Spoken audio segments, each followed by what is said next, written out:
Number 1. Alone. The kind of fear in this wrestling is the wrong kind. And I'm gonna first start this out by letting you know that I am not gay. But Killer Orange Cat, I know you, and a good percentage of your audience, is supportive of gay people, as am I. So I don't want you to think that me saying I'm not gay means I have anything against gay people. But me being straight is important to the story. I used to wrestle back in high school. In fact, I was quite good at it. Although for some reasons that will be revealed in this story, I didn't continue wrestling all throughout high school. However, I did pick it back up when I went through college. The incident that led to a problem in high school happened when I was practicing after school. The whole team was wrestling in the gymnasium. The mats were spread out all over the gym, some distance away from each other as they always were. This gave the coach room to walk around and observe all of us while we were practicing. I was wrestling a guy named Greg. He was absolutely the worst guy on the team. Although he was a competent wrestler, I'm mostly talking about his personality. It was pretty dreadful, and I couldn't stand anything about the guy. I just hated him. But I put it all aside when we were on the mat because I had a job to do. Well, we were locked up pretty good, and I was able to get him off balance and roll him onto his shoulders for what would have been a pin, and I felt pretty good about it. Well, Greg, not happy about being pinned, pushed me off him and stormed out of the gym in anger. This was not too surprising because he had always been something of a sore loser. Later in the locker room, I noticed Greg talking to some other guys, and they kept looking at me and giving me weird looks. It was not until later that I had found out why. Greg told his friends that he hadn't stormed out of the gym because he lost. He had stormed out because I had gotten aroused during the match and made a pass at him. He claimed to them that he was so disgusted by this that he had to get as far away from me as possible. I, of course, denied that any such thing had happened because it obviously hadn't. But by that time, a few days later, the accusation spread throughout the entire school, and many people believed Greg mostly because it always seemed like people would take the word of the first person involved in such a disagreement. Although I denied being gay, I quickly became known around the school for being gay, and that made my life very, very difficult for me. This happened back in a time and back in an area where things weren't as accepting as they are nowadays. So despite the fact that I was completely straight, I was discriminated against by many in the school for being gay. I was eventually removed from the wrestling team because everyone on the team refused to wrestle with me. I guess I could have fought it, but I didn't really see the point. I mean, especially after them deciding not to believe me, I really didn't want to wrestle them anyway. I would be walking down the hall and have slurs and things yelled at me. And the funniest thing is that it didn't matter or make a difference if I protested it. It didn't matter if I told people it was a lie. It was something that they had already decided to believe, and I couldn't do anything about it. I stayed after school late one night. I was working on a paper and I needed to do some research in the library. I was having a can of Pepsi while I was working, and I was the only one in the library at that point. The librarian was nowhere to be found. I was startled by a noise, which caused me to knock the Pepsi all over myself. I ended up a sticky mess and wasn't sure at first what to do. Then I remembered that I still had my locker in the locker room. I had my gym clothes in it, and I could go into there and change out of the sticky clothing. So I made it through the hallway towards the gym. Schools can be really scary when they are empty. I don't know if it is because you are used to seeing them so full of people, but it could also be because of how dark it was. But the locker room was that way too. I got into there and it was pretty dark. I made my way over to the aisle that my locker was down. I took my stuff out of my locker and began to get cleaned up. It was only once I had taken my sticky clothing off that I realized I would need to take a shower. I made my way over to the shower and nothing but a towel. It was right before I entered the shower that I heard a noise. and it sounded like someone was behind me in the locker room. Before I could turn around, I felt someone slip something over my head and then around my neck. They began pulling on it, in effect strangling me. I struggled really hard to get away from them, but that's not always easy when you are being choked. I wasn't getting any air, and that will sap your strength really fast, something I knew as a wrestler. I tried and tried, but I just got weaker and weaker. I honestly thought there for a while that I was going to die. I know that at some point I passed out, but I can't really remember when. I think I blanked out part of the struggle. But I tell you, I was absolutely sure that I was being murdered, and I would never see my family again. I'm not sure how long I was out, but I woke up in the showers. They were on and I was really, really cold. My neck hurt really bad, and I had the worst headache that I could have possibly imagined. I was also naked in the shower, but I guess if there is one place you could be naked in where it won't seem weird, it would have to be the shower. I got up unsteadily and made it to my feet. I went back to my locker since my towel had been taken. Getting back to my locker, I found that both my gym clothes and my sticky day clothing had been removed. Whoever had attacked me obviously wanted to humiliate me even more by making me remain naked. I didn't know what to do. I didn't want to call the cops or anything, so I did the only thing I could think of. I looked and found some dirty towels. I wrapped one around myself, and then I decided to walk home. I didn't live very far from the school, but it was still a very humiliating thing to do. A few people yelled things at me, but I had already learned to ignore them by that point. I didn't ever tell anyone about what had happened. I didn't know who attacked me. I don't know to this day who attacked me. I only know that it never happened again. And once I graduated and went to college, things got a whole lot better for me. But I still have some very unpleasant thoughts related to what had happened.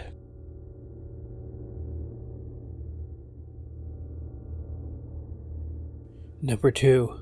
Wrong words.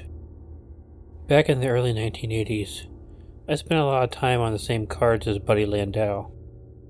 He lived here in Jacksonville and was working for Boris Malenko and Don Curtis in their Sunbelt Wrestling promotion. He was just a kid, 22, 23, but he had talent, charisma, and a gift of gab. Everything needed to be a star in the pro wrestling area of the 1980s. Bleach blonde hair, an obnoxious attitude, and absolutely no filter on his mouth made him a hated heel everywhere he went, and he loved every minute of it. Sunbelt folded, and that's another story for another time, and Buddy started working for East Coast Championship Wrestling, which was where I was working at the time. We had a training facility in the old Scaff's dairy farm barn that had become a flea market. We had a ring, some weights, a few pads, and one industrial fan. That was all we had to work with, and I miss that old place every day. This was 1983, by the way. Buddy started coming to the ring to work out, and he joined our roster. To say he livened up things would be an understatement. The kid was out of control. He would work out for a few minutes and then keep us mesmerized with bar stories. Larry Simon Malenko stories, Bob Roop stories, who he had been rooming with, and the endless ring rat stories, which we always doubted till we went on the road with him. I never learned a single wrestling move or hold from Buddy, but man oh man, did I learn about heat. We were at a show in South Carolina, Paris Island, at the Marine Corps Training Center. The house was sold out. What else did Marines have to do? About 800 Marines, sober, and looking for entertainment. I was working tag team with my partner at the Smurfs, Korean Dynamite, against adorable Rick Anderson and Snake Watson. Buddy was the main event against Mr. Wrestling, and it turned out that he was lucky he was working Mr. Wrestling. Before the main event started, Buddy got on the microphone and worked the crowd up with some insults about jarheads. The Marines got mad and yelled back. He then looked over at the front row and saw a woman sitting there. So Buddy, being Buddy, he said, "Hey lady, I don't know who you are, but cross your legs because I can." He then recited some really bad things about her hygiene. The place went nuts. There were Marines storming the ring en masse, hundreds of them. The officers and drill instructors were trying to hold them back. Buddy was swarmed in the ring and getting a beating. Their promoter was yelling for the locker room to get out there and help Buddy. We ran and began trying to pull the Marines off him. Thank God Mr. Wrestling got on the microphone and started yelling, "Leave him alone. He's mine." Mr. Wrestling and the drill instructors, along with all of us, cleared the ring. Mr. Wrestling called for the bell and hit his knee lift, and Buddy went down, and Mr. Wrestling got a real quick 1, 2, 3. Buddy ran to the back. As Mr. Wrestling apologized on the microphone to the lady, who was the chaplain's wife, which explains why the Marines went crazy like they did. We had to take Buddy and hide him in the trunk of our car before he changed out of his gear, and we left as fast as we could, but there were some pissed off Marines looking for and waiting for Buddy Landell that night. Marines kept stopping us and telling us to tell the SOB they were going to find him and kill him as we were leaving the parking lot. We went back to the condos the promoter had for us in Hilton Head. Don't think we were treated that well. 2 3-bedroom condos and 18 workers. Buddy was shook up. Hell, we were all shook up. No one had been in that big of a riot before. Buddy gets a shower and comes out with a few marks, bruises, and a busted lip. He looks at us guys and says, "Let's go party. I need a woman tonight." About that time, the promoter and Mr. Wrestling comes in, and well, we didn't go out partying that night. But we went to a nice, quiet hotel bar and unwound after Buddy got chewed out big time. There was another show the next night in Hilton Head, and Buddy wasn't on it. Buddy was gone. Buddy was the life of any party, even if there wasn't a party. He made you feel like you were at one. He was a good guy who sometimes couldn't control his demons, much like all of us at one time or another. But he could have made a lot of money in this business, and he did make money. But he just couldn't stop being Nature Boy Buddy Landell. The loudmouth, over-the-top, no-filter pain in the ass, troublemaking know-it-all, rat chaser, hated heel. He wasn't real life. As I'm writing this, I can still see him and hear him with that voice that was part whisper and part southern drawl. He was a ladies' man, an incredible heel 24/7. The wrestling world lost a hell of a worker when you left us. Rest in peace, Buddy. This story was submitted by Hallie Wilson. He is a former pro wrestler that I follow on the website Quora. I asked Mr. Wilson to submit a scary wrestling story for me, and he provided a really good story, I believe. I really enjoy reading his stories on Quora. If you enjoyed this story and would like to follow Mr. Wilson on Quora, I will leave his information in the description of this video. Thank you, Mr. Wilson, for providing this story about Buddy Landell, a wrestler that I miss as well.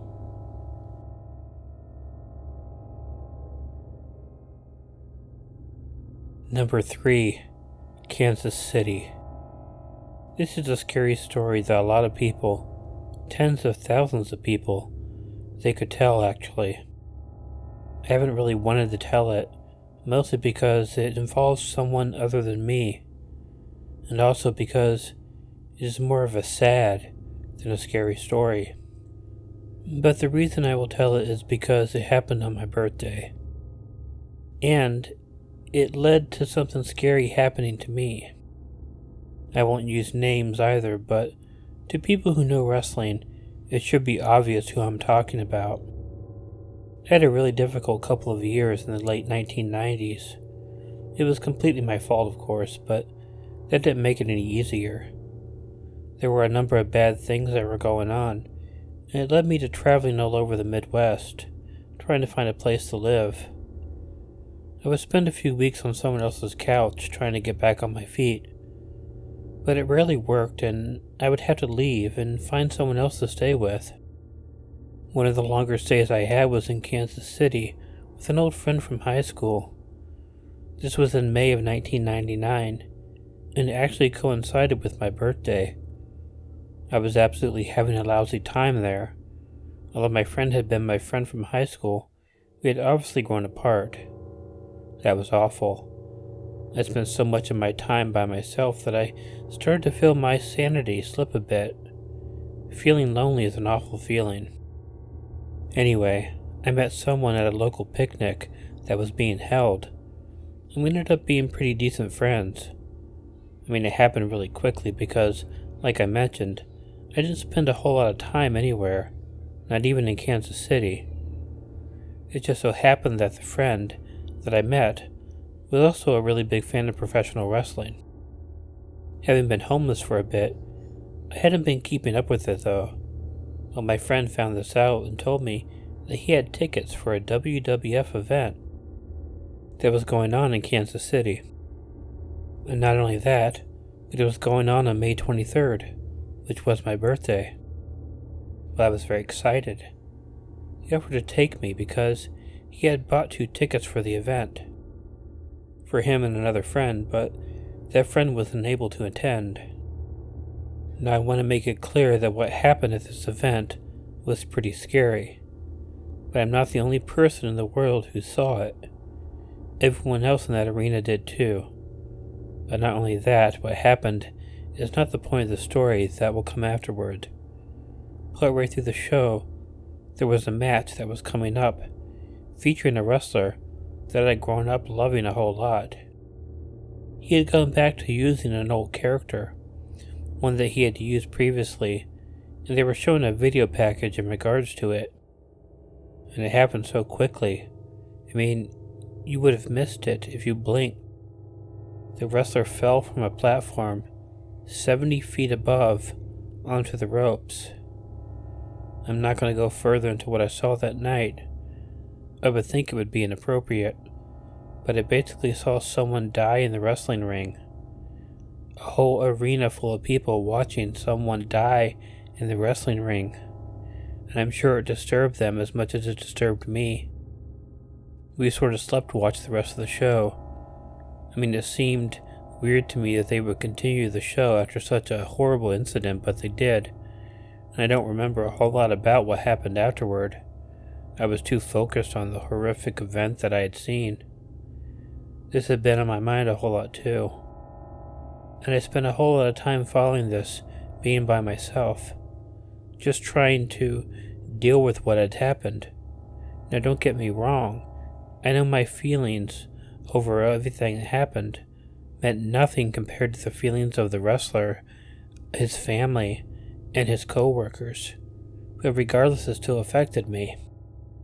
I went walking a lot at night and stopped paying attention to exactly where I was walking. I was already unfamiliar with the city. That's when I heard and saw something. I was walking down the street and I heard a bang and saw a flash of light inside a house window. And while watching the house, I watched someone in the house run out the door and then hustle down the street in my direction. I only had a few moments to duck behind a wall to keep from being seen.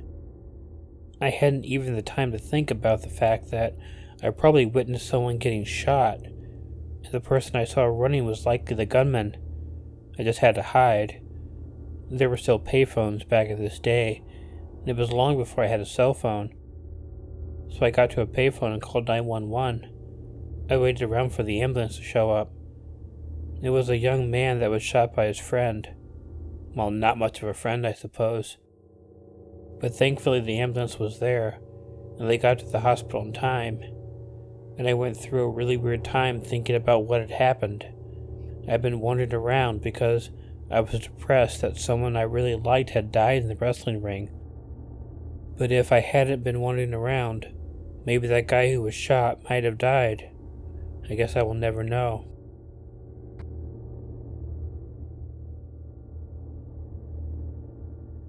Hey all, Killer Orange Cat here.